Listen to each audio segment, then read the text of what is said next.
Alright, the Eagles are nearly done with camp, and we got some good news with Mekhi Becton returning. However, Saquon Barkley suffered an injury scare but seems to be alright, although Trevor Keegan may not be able to say the same thing. Meanwhile, Quinyon Mitchell is getting a new look in Fangio's defense, but Cooper DeJean is shaking off a little rust. Also, with time ticking down, these Eagles are fighting for jobs. So what's their outlook and chances of making the roster? Let's talk about it. But first, let's run it.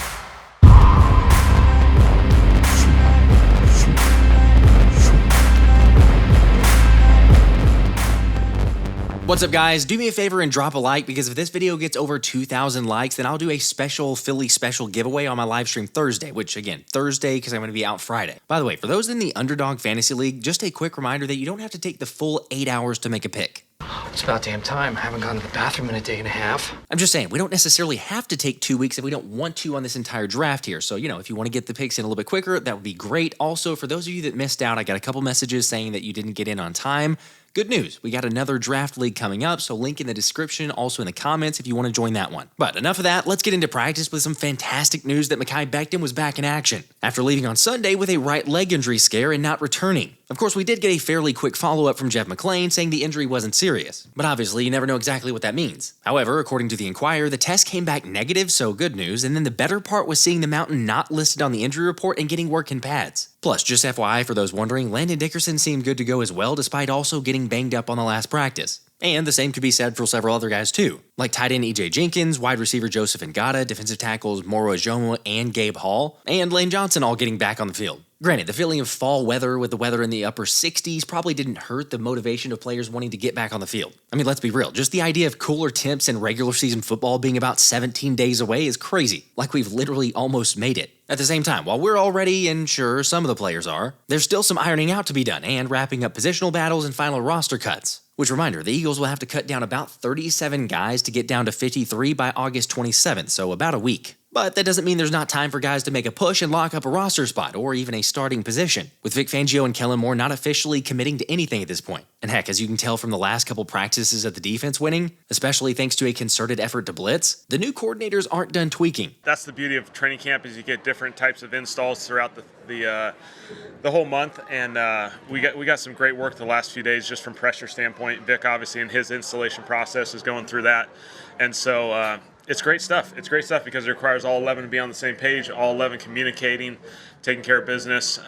It's excellent for Jalen, for our whole group. Obviously not a surprise to hear that. After all, it is training camp. Yet even with all the changes, Jalen Hurts has been really sharp based on what we've seen and heard, but not as much so for the rest of the team, with EJ Smith noting an unusual sloppiness toward the fundamentals last practice. So probably no surprise that Sirianni and the Birds made a concerted effort to hone in on that area. The special teams got in some work on simulating tipping punts back before they crossed the goal line. Meanwhile, the linebackers benefited from some reps to try and strip the ball carrier. And apparently, Nick Sirianni loved the drill so much that he even tried to get in on it. Which, of course, is in addition to his already backup punter title, so maybe he does have an answer to that question after all. What would you say you do here? Seriously, kudos to Sirianni for taking a step back whenever he's needed to, or I don't know, maybe he was voluntold, but at least he still did it. Just like adding all these extra practices. Remember, Sirianni had never been a big fan of all the practice work. But I think it's safe to say, when Vic Fangio pushed for as many practices as possible, Sirianni obliged. And then emphasizing that even more based on Fangio's comments about the length of practice. First off, we had a good practice with a good amount of reps, which is rare for us. And we were able to get a lot of guys a lot of work, both in individual periods, some pass rush drills, team drills. So it was a tremendous day of work, and our guys got better from it. The only way you get better at playing football is to practice football and playing a game, and we got a good day of that. But we were able to see new plays, new routes, go against different types of blockers, the way offensive linemen set, the way they protect. Those days are invaluable. You can't tell me that's the DC not showing slightly a little bit of distaste for the length of practices. Although, ever since he made that statement, the Eagles' practices have been some of the longest all camp. And like I mentioned earlier, we're recently very fundamental focused. Because say what you will about the defense early on, but the defensive identity is starting to take shape. This is a fast, hard-hitting, good tackling team with high IQ. And got a lot of different guys that can make plays at a lot of different positions. Okay, I'm with you that talk is cheap, but if Baun is even 50% right about his statement there, then this defense is going to be drastically different than last season. Yet while there are a lot of those around who believe in Fangio's prowess to turn the defense around, ESPN's Bill Barnwell does not, writing that he believes the Eagles are among the most likely to decline this coming season, with things like Miami players hating Fangio's guts and even celebrating his departure when he left, as well as CJ Gardner-Johnson being injury-prone and a question mark, Darius Slay and James Bradbury getting older and no guarantee of JB at all, which, okay, I guess I'll give him some of that. Meanwhile, the Bucs benched Devin White last season and Bryce Huff is a liability against the run. But I'd probably disagree a little bit there, and that's not to mention Barnwell's take on the loss of leadership inside the locker room and uncertainties about most of the Philly Dawgs. Which I somewhat understand because sure, some of the guys are not guarantees, but still, a lot of those guys have chips on their shoulders. And yes, I understand that's not everything, but honestly, I'd rather we have a doubted and questioned unit than one coming in donned as automatically being dominant. Because we all know, hungry dogs run faster, although Jordan Davis would say those Philly Dawgs are really the ones to look out for. I say, I'm not biased or nothing, but I say Nolan, man. Nolan and Covey. Just the way they play and the way they're understanding and getting comfortable with the game. Covey's been battling with injuries, like, off and on, but I think, those guys are ballers, they're gamers, so I'm excited to see them go out and turn it up and tear it up. It's familiar, so it's nothing new that I expect from them, but I think that everybody's going to be shocked with the way they're coming. Fine, you probably could have guessed that JD would pick a former Georgia teammate. However, as you all know, Nakobe's been coming on as of late, with a couple beat writers believing Dean will end up being the starting linebacker. And I'll be honest, he's definitely making it interesting, having impressed Devin White as one of the biggest thumpers on the team. Now, even saying all that, let me stop and admit, I realize this team is not perfect and definitely not without holes. And I think all of us realize new leadership certainly creates a challenge for who will pick up the slack. Yet I also can't deny loving to hear Nakobe and others admit that this team feels closer and more like one cohesive unit compared to last season. Plus, let's just say this, even with the uncertainties, we all saw how bad the defense was last year, ranking nearly dead last or dead last in most of the important categories. So, it's not like it could get much worse. Worse? How could they get any worse? Take a look around you, Ellen. We're at the threshold of hell. Look, I'm not expecting a top 10 defense, but honestly, a middle-of-the-pack average defense is definitely possible, and, if we look at this team, that should be more than enough to win you a Super Bowl. Anyway, how do you guys feel about Barnwell's prediction, and how has your defensive outlook changed after we're 15 days into training camp now? For me, I'm hopeful, because like we've seen, after getting torched early on, the defense showed up in a big way at joint practices, and it started to give Jalen Hurts some fits. Even though QB1's still not thrown an interception through 15 practices. But on a positive note, let's just say there's no shortage of pressure and sacks. Although, even with some of that success on defense, there's no reason to get worried about Jalen handling the blitz this season. After all, Kellen's got a plan for that, and Hurts seems to be picking it up really well. I think just the speed of the operation, in and out of the huddle, at the line of scrimmage, is the pace of play, going at the rate that you want it to. And then obviously the decision making and how quickly he can process the game, eliminate some of his progressions, get the ball to the ideal look. Run game, they show up a lot of times because sometimes the QB's got to have some tools in the run game to get us in and out of particular plays based off the looks. And so when you tie all that together, it's an operation. Everyone sees the throwing ability, and that's certainly first and foremost, you got to be able to throw the football, but the ability to command the offense and operate it in the run game, in the pass game, in the protection game takes growing and developing, and these guys have done a really good job with it. There you go, good call right there. Easy. Hey, freeze right there. L touch that. Gotcha. Hey, we just got to be quicker.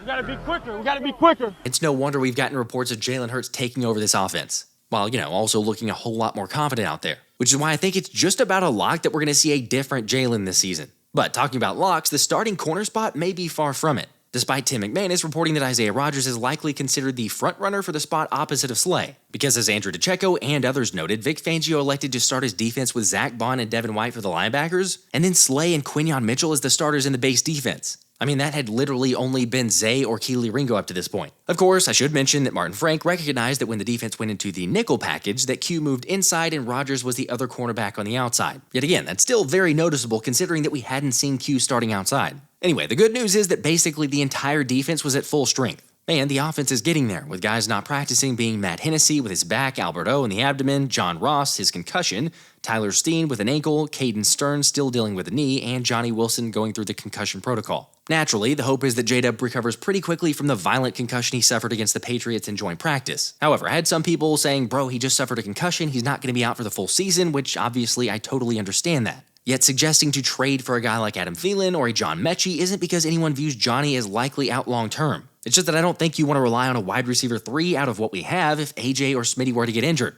And according to ESPN, the idea of Howie Roseman trading for a receiver is, quote, likely that the Eagles look to add before week 1 via trade. So again, if they were to do that, there's so many different options. By the way, I've seen some comments and rumors about Jahan Dotson, but I just can't realistically see a division rival making that type of trade with Howie, especially at the wide receiver spot. Which is why, according to Anthony DeBona and Jim McKimsky, a potential Noah Brown trade seems more likely. First off, Kellen Moore was with Brown for 6 seasons, so the two are obviously very familiar with each other. Yet admittedly, it's not like they had a ton of quick success, with it not really being until 2023 that Brown had a bigger breakthrough season, racking up 33 catches for 567 yards and 2 touchdowns in only 10 games of work. Of course, the part you also gotta love is he's proven to have some game-breaker type of games, with 6 catches for 153 yards and a touchdown against the Bucs, and then also 7 catches for 172 yards versus the Bengals. Plus, he's also got the versatility of playing in the slot and the outside, while also possessing good size at 6'2", 215 and not being afraid to use it. Granted, like Anthony brought up, the Texans did just re-sign Brown, except that they landed Stephon Diggs and signed Nico Collins to a massive contract extension after that.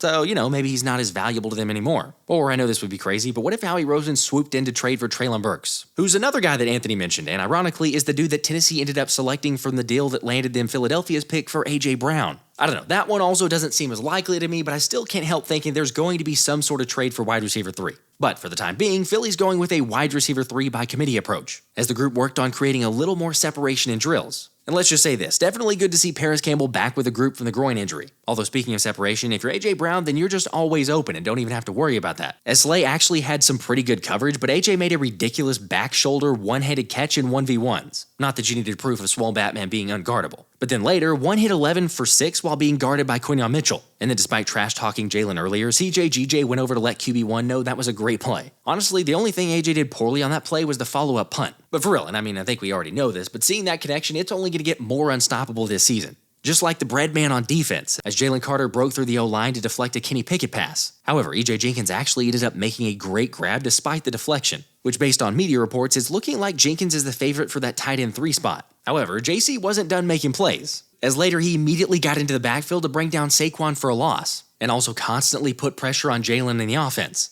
Oh yeah, Jalyx Hunt was also credited with a sack against the second team as the rookie continues to impress. In fact, so much so that Reuben Frank has already dubbed Hunt as the biggest surprise of Eagles training camp, admitting that he felt like he'd be a long-term project and barely see the field, yet that's now changed. Because Hunt's clearly shown the ability to rush the quarterback and have a remarkable ability in coverage while also being a good run defender. So at 6'4", 245 pounds and not looking overmatched or having the moment too big for him, he could even end up stealing some playing time this season. It's just incredible, isn't it? I feel the same way as Rube. Because when he was drafted out of Houston Christian, having only played 2 years on the D-line, and having been converted from safety from Cornell before that, I wouldn't say FCS-level competition left me feeling like this dude was going to contribute quickly. However, it's obvious to see the kind of difference in versatility that Fangio saw on the tape to list him toward the very top of his board for potential targets. Again, I don't want to get carried away, but maybe there's something sooner rather than later with the Hunter's insane 25% third down pressure rate. So curious, how are you guys feeling about the Hunter? And also, while one rookie's impressing, Cooper DeJean isn't necessarily doing that.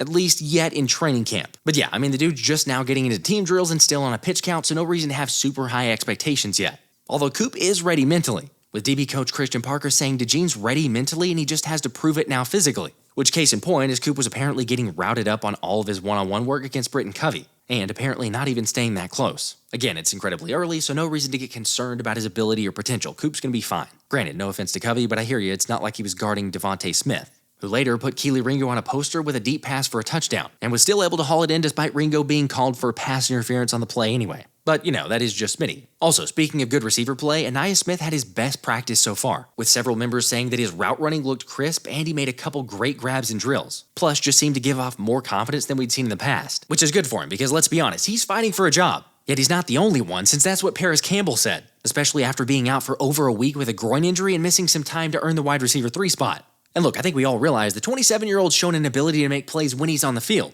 Again, that's when he's on the field. But he's just had issues with injuries and probably consistency due to the same reason. Meaning this Saturday against Minnesota is a big opportunity for Campbell to prove he's the guy. Saying Saturday's a chance to play while recognizing everyone's replaceable, including him. And believing he can go out there and prove that he belongs. And okay, I'll just say this. I do believe that Parris Campbell makes the roster, but I think it's going to be really, really close. Which is essentially the same thing for defensive tackle Thomas Booker, as he's no doubt had a solid camp and made some noticeable plays in the preseason. Remember, he's a former 5th-round pick by the Texans out of Stanford who ended up getting cut last season. Yet let's just say he's been undeniable so far through camp and could legitimately win out over guys like Marlon Tuipulotu and Gabe Hall, as he just continues to stack positive days. Unfortunately for Kenny Pickett, though, it wasn't his best day as he launched the ball out of bounds on a throw that should have been for CJ Uzomah. Are we certain he understands the game? Okay, you're right. We have seen and heard that way too many times. However, in all fairness, this particular rep was probably more so due to the defense. A shout out to Martin Frank, but Nolan Smith was in excellent coverage on a deep ball to help create the overthrow. And yes, I said Nolan Smith on a deep ball in coverage. Like y'all know, I'm all about positive plays for my guy. Yet I would like to see him rushing the passer and not in deep coverage. Regardless, the D-line had another strong day as BG got a sack on Jalen, as well as CJ Gardner-Johnson, who was back in full force, with Jimmy Kempski pointing out a play where CJ was chirping at Hurts and others sharing of a big hit he put on Grant Calcaterra, as well as a pop of Devonta Smith on a shorter catch later. However, CJ and Jalen Hurts were reportedly talking after the plays, as Brandon Lee Gowton noticed Jalen eventually going over to watch the second team's drive on the defensive side, while going out of his way to dap up some of the defense, including Jalen Carter, which just for reference is not normal to see the quarterback go over to the defensive side. So again, for those pushing the narrative of QB1 not being a leader or evolving to change or anything like that, there you go. Unfortunately, the downer toward the end of practice was hearing a report that Saquon Barkley had to come out and get his lower back looked at. As Saquon ended up not going back in on the final 3 team drives. Yet at least the positive is that 26 didn't end up going back into the locker room, so probably a good sign. Of course, as always, I'll keep you posted as soon as we learn more, but I'd say at this point I'm probably fine if we want to just sit him out until Brazil. However, it's that show-up everyday competitiveness that Will Shipley appreciates the most. He wants to be the best, and that's how he carries himself. Through meetings, outside of football, all in the facility. It's how he does things, and that's what I've noticed. From just since the very first time I talked to him. Shooting me a text right after I got drafted. He loves being the best at everything he does, and that's a great thing to carry. So, just his mindset and how he attacks things, his competitive nature. I think that's what essentially separates a lot of people is how competitive are you? How much do you hate losing?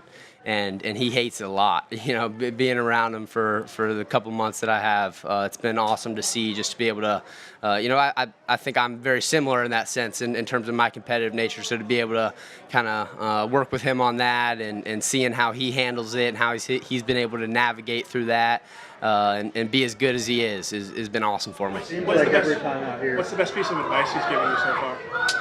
Best piece of advice. That's a great one. He's given me a ton. I mean, I get multiple nuggets from him every day, in the film room, just simple things. But I would say one of the biggest things is take care of your body. I guarantee you, if he's not out signing autographs right now, he's in that weight room getting, some post-practice rehab or in the training room, fixing something up. And that's just who he is. He's always on go. So just taking care of your body, because he's going into year 7. And, as a running back, you want to play as long as you can in this league. That's the name of the game is longevity, being able to do it year over year. And he's been able to do that, and he's going to continue to do that. So, yeah, just taking care of your body and getting as much out of this league as it gets out of you. You got to love the mentorship, but also on that injury topic, Trevor Keegan ended up having to leave the field, so not nearly as great of a sign, which is just another one to keep your eye out on for the right guard position, which seems to be cursed at this point. Quick, toss some salt over your right shoulder.